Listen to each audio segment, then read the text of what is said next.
Hero আলমদের বিভিন্ন মেশায় শারীরিক সম্পর্ক করে পরকীয়া থাকে, তো আপনি সামনে যান সেই ফুটেজ এবং সেই মেয়েকে আপনি সহকারে আপনাকে হাজির করে বলে যে হিরো আলম পরকীয়া করে, শারীরিক সম্পর্ক করে, তাহলে আপনারা দেশবাসী আমাকে যে শাস্তি দেবেন আমি শাস্তি মাথা পেটে নেব।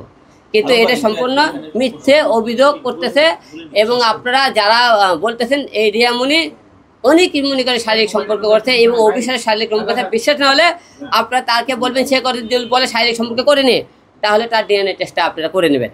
আর ওই বলে আমি নাকি বিভিন্ন মেয়ের সাথে শারীরিক সম্পর্ক করছি, আমি যে মেয়ের সাথে শারীরিক সম্পর্ক করছি সেই মেয়ে জানে, আমাকে সহকারে তাকে জানেন, আমাকে ডিএনএ পরীক্ষা করা হয় যে হিরো আলম করছে কিনা এই ধরনের সম্পর্ক।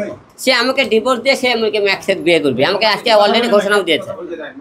বুঝতে পারছেন তো আপনি এরকম ঘটনায় আপনি ঘুমের ওষুধ পর্যন্ত খেয়েছিলেন, জীবন নাশের পর্যন্ত পর্যায়ে চলে গেছিলেন, তারপরে আপনি কোরআন শরীফ এবং কবর ছুঁয়ে বাবার শপথ করেছেন তাকে নিবেন না, তারপরেও নিয়েছিলাম। এখন আসলে সে পদক্ষেপটা কতটুকু কঠোর পদক্ষেপ আর একটা বিষয় কি জানেন, তার মেয়ে আছে একটা আলিফা নাম, সে মেয়ের মাথা ছুঁছে এবং মনে করেন ওজু টজু করে আমি মসজিদের থেকে কোরআন শরীফ নিয়ে যাচ্ছিলাম।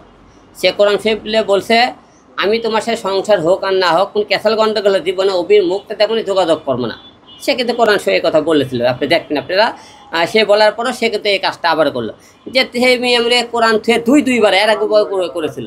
সে যদি বারবার একই কাম করে তাহলে আপনারাই বলেন তার সাথে সংসার করা যায় কিনা।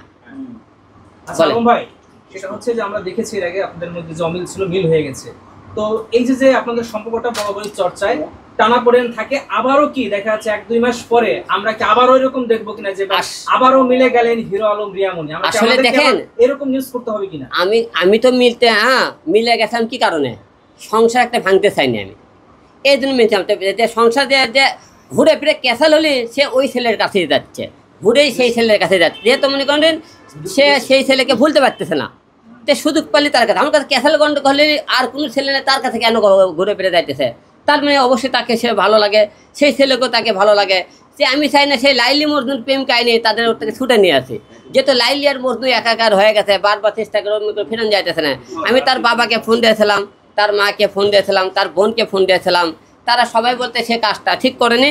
এখন মনে করেন সে তো মনে করেন বলতেছে আমি তাকে নিয়ে সংসার করতে চাই, সে অভিকে নিয়ে সংসার করতে চাই, আমাকে ডিভোর্স দেবে সে ঘোষণা দিয়েছে। এখন সে ডিভোর্সের কাগজ দিলে আপনারা অবশ্যই মিডিয়া ব্যক্তি আপনারা সবাইকে দিয়ে দেবো।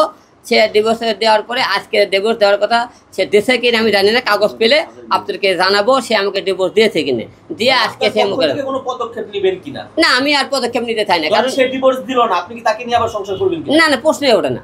ঠিক আছে, ডিভোর্স আপনাকে দিতে হবে যদি সে না দেয়। আমার কথা শুনেন, ডিভোর্স তো অলরেডি সে মনে করেন এর আগে ডিভোর্স আমাকে দিয়ে আমি বলছি আমার নামে আমি 10 লাখ টাকার 12 লাখ টাকার না আপনি যৌতুক একটা মামলা করছিল, কিন্তু সে এখনো মামলাটা কিন্তু রানিং আছে। তো আমি ডিভোর্স না দিলেই মনে করেন সে মনে করেন যৌতুক মামলা দেয়। যেহেতু তার ভালো লাগতেছে না, সে আমার সাথে সংসার করতেছে না, তাকে তার সেই প্রেমিক দরকার, তাহলে ডিভোর্স তো তাকে দেওয়া উচিত আগে, আমাকে না, ঠিক না? ওয়ালটন এখন দেশের সীমানা পেরিয়ে পৌঁছে গিয়েছে 50টিরও বেশি দেশে। ওয়ালটন ঘরে ঘরে বিশ্বজুড়ে।